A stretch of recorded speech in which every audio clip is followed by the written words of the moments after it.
So in this question, we've been given a data set and we've been asked to find various statistics for this data set. The first thing that we're asked to do is to determine the value of the median and the quartiles. So in a list of data, we need to locate the position of the median. We need to locate the position of the quartiles. So a sample size of 13. We know if we want to locate the median, we're going to do n plus 1 divided by 2. So the location of the median is going to be 14 divided by 2. It's going to be the 7th piece of data. 7th piece of data, right in the middle, it's the number 82.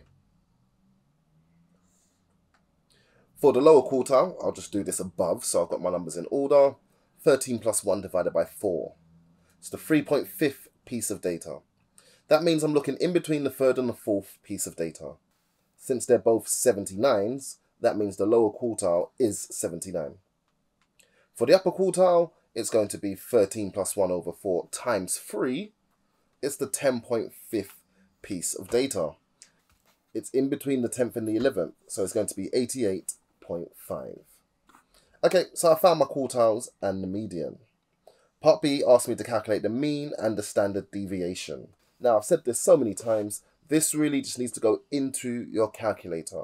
We shouldn't be using the GCSE technique. Just put these numbers into your calculator, and the calculator is going to give you the sum of x, it's going to give you the n value, it even gives you the answer x bar straight away.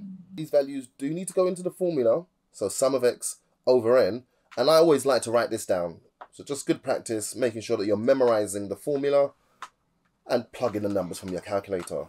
1096 over 13 equals 84.31. We'll do the same thing for the standard deviation. Make sure you know the formula, sum of x squared over n minus the sum of x over n squared.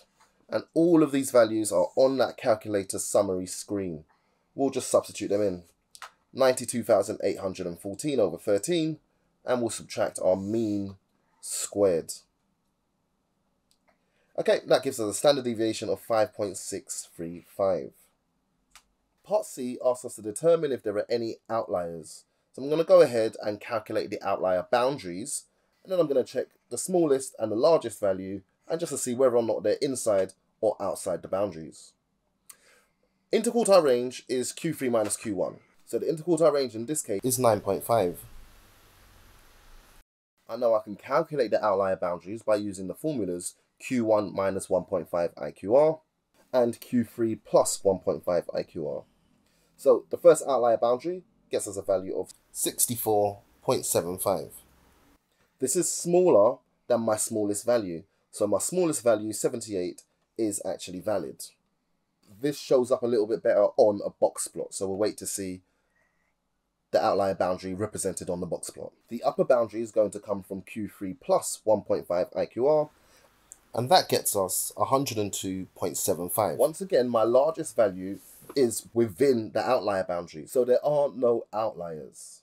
All of my data is within these two numbers, is within these two boundaries. I have no outliers in my data. Now, part D of the question, this is where I'm asked to draw my box plot. So I'm going to use all of the quartiles and the minimum and the maximum and the outlier boundaries to help me produce this box plot. So I'll start with a sensible number line.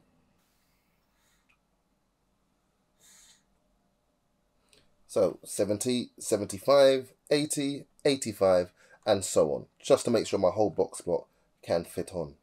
I'll start with the internal box, so the quartiles and the median. For my median, I had 82. For the lower quartile, I had 79. And for the upper quartile, 88.5. Before I do the minimum and the maximum, I'm just going to indicate the outlier boundaries.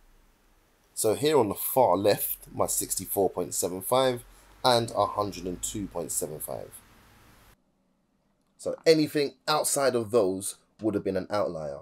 But my minimum value, 78, and my maximum value, 97, are both within the boundaries. Okay, just for completeness, I do want to make sure we've thought about the other way that we could have found the outlier boundaries. So yes, this is the most popular way, to have Q1 minus 1.5 IQR and Q3 plus 1.5 IQR as the boundaries. But let's not forget we have an alternate way. This is when we use x bar plus or minus 2 sigma. Now usually previous question parts will dictate which ones we use. If we'd calculated quartiles, we'll use that version of the formula. If we'd calculated the mean and the standard deviation, we'll use that version of the formula. I would never recommend you doing any extra work to use one version of the formula over the other. In this question, we'd done both. We'd found quartiles and we'd found the mean and the standard deviation. So it does make sense that we could have just made a personal choice over which way we decided on the boundaries. Now, this question in particular, something interesting happens when we use this alternate version. So let's see what happens. So x bar minus 2 standard deviations gives us 73.04, and x bar plus 2 standard deviations gives us 95.58. What does this mean for our outliers? We know that the maximum value is 97, and now our upper outlier boundary is smaller than 97. That means 97 is now an outlier. So if we'd chosen to define our outlier boundaries this way, we would have produced a different box plot. Let's have a look at the box plot we would have produced. So the internal part is going to be the same. Here are the new outlier boundaries. Smallest value is in the same place. The maximum value, 97, is now an outlier. So we're going to star that. We're going to use the star to indicate that it was an outlier. And we're going to move our maximum top whisker. We're going to move the top whisker to the next biggest value. And that's 92. So now my top whisker goes to 92, and this would have been the box plot that was produced. So for part C and D of this question, we could have gone 2 different routes, both of which are correct, just depending on the definition of outliers that you chose, just depending on the formula for finding outlier boundaries that you chose. In an exam, both of these would get 4 marks.